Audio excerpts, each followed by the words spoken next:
নমস্কার। দর্পণে আপনাদের সবাইকে স্বাগত জানিয়ে শুরু করছি আজকের সংবাদ। শনিবার শিলচর ক্ষুদিরাম মূর্তির পাদদেশে তৃণমূল কংগ্রেস কর্মীরা বিজেপি সরকারের বিভিন্ন দুর্নীতির বিরুদ্ধে প্রতিবাদ সাব্যস্ত করেন। বক্তব্য রাখতে গিয়ে তৃণমূল কংগ্রেসের রাজ্যসভার সাংসদ সুস্মিতা দেব জানান, বিজেপি সরকার আসার পর জনগণকে বিভিন্নভাবে লাঞ্ছিত ও প্রতারিত করা হচ্ছে। এদিকে এনআরসির নাম দিয়ে জনগণকে বিভিন্নভাবে হয়রানি করছে বিজেপি সরকার। বিজেপি সরকার বলছে বাংলা ভাষা বললেই নাকি বাংলাদেশি তাদেরকে জেলে ভরে দেওয়া হবে। এই হলো জনগণের ভোটের জয়ী হওয়া বিজেপি সরকার। বরাক উপত্যকায় একজন ভালো নেতা নেই। বাঙালিদের বিভিন্ন সমস্যার কথা তুলে ধরবে।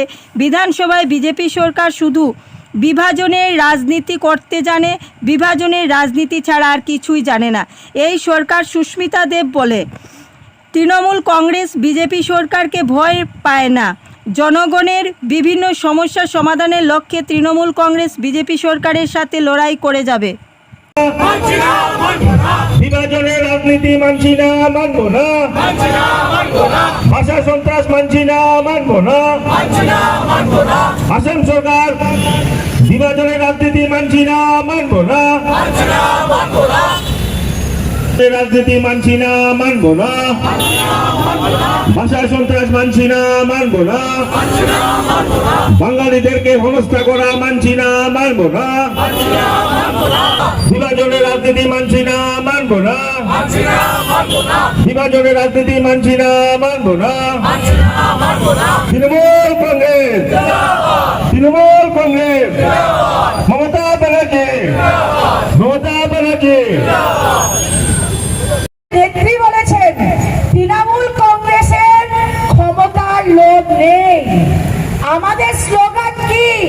লড়াই লড়াই লড়াই চাই, লড়াই করে বাঁচতে চাই। লড়াই লড়াই লড়াই চাই, লড়াই লড়াই লড়াই চাই। মমতা ব্যানার্জি, তৃণমূল কংগ্রেস, বিজেপি হটাও, বিজেপি হটাও।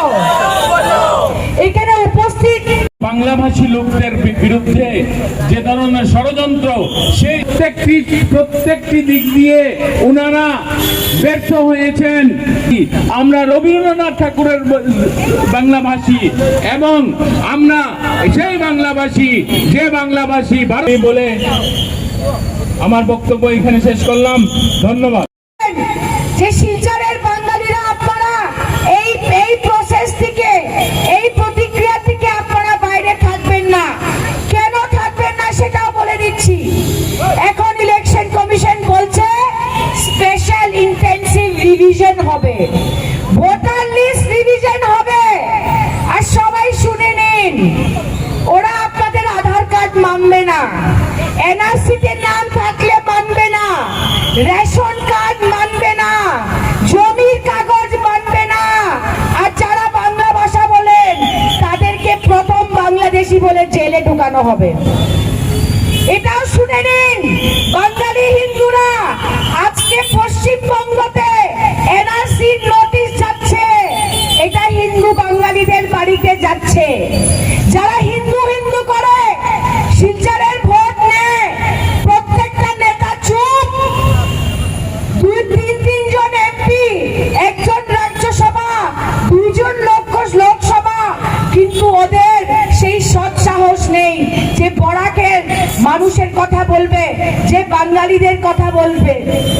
আপনারা ভালো করে বিচার করে নেবেন যে যখন ভোটার লিস্ট আবার রিভিউ হবে, আর এটা আসামে হবেই। ইলেকশন কমিশন অফ ইন্ডিয়া বলে দিয়েছে যে ভারতবর্ষের প্রত্যেক রাজ্যতে স্পেশাল ইন্টেনসিভ রিভিশন হবে। আর যখন রিভিশন হবে, সবচেয়ে প্রথমে কারা বাদ পড়বে এটা আপনারা ভালো করে বুঝতে পারেন। বন্ধুগণ, সমস্ত আসামে আজকে ভারতীয় জনতা পার্টি খালি বিভাজনের রাজনীতি করছে, শুধু বিভাজনের রাজনীতি করছে। আজকে হিন্দুদের মুসলমানদের সঙ্গে লড়াই করাচ্ছে, বোডোদের নন বোডোর সঙ্গে লড়াই করেছে, ডিমাসা নন ডিমাসাকে লড়াই করেছে। আর কাদের লাভ করাচ্ছে? শুধু বিজেপির নেতারা। শিলচরবাসীকে বলবো বিচার করে দেখবেন, আজকে যারা জমি দখলের কথা বলছেন তাদের নেতারা বেনামে কত জমি কিনেছে শিলচর শহরে। আজকে যারা জমি দখলের কথা বলছে সেই বিজেপিকে বলছি, আপনাদের নেতারা কতটা জমি বেনামে কিনেছে গরিবের পেটে লাথ মেরে আপনারা বিচার করবেন।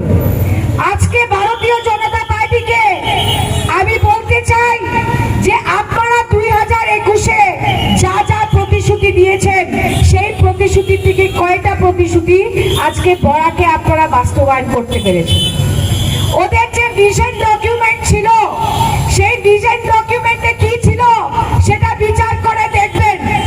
ওরা বলেছিল বরাকের ছেলে মেয়েদের জন্য চাকরিতে রিজার্ভেশন করা হবে। কয়টা বরাকের ছেলে মেয়ে চাকরি পেয়েছে সরকারি বলেন? শিলচরের কোন ছেলে কোন মেয়ে কোথায় চাকরি পেয়েছে আজকে এটা আপনারা বিচার করে দেখবেন।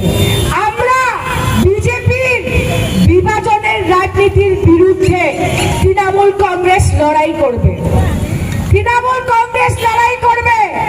এবং আমি বলছি যে এই লড়াইয়ের বিরুদ্ধে যদি এই সমস্ত দেশে কোনো নেত্রী থাকে যে বিজেপিকে একবার না দুইবার পরাস্ত করে মুখ্যমন্ত্রী হয়েছেন, সেটিও মমতা বন্দ্যোপাধ্যায় আমাদের নেত্রী।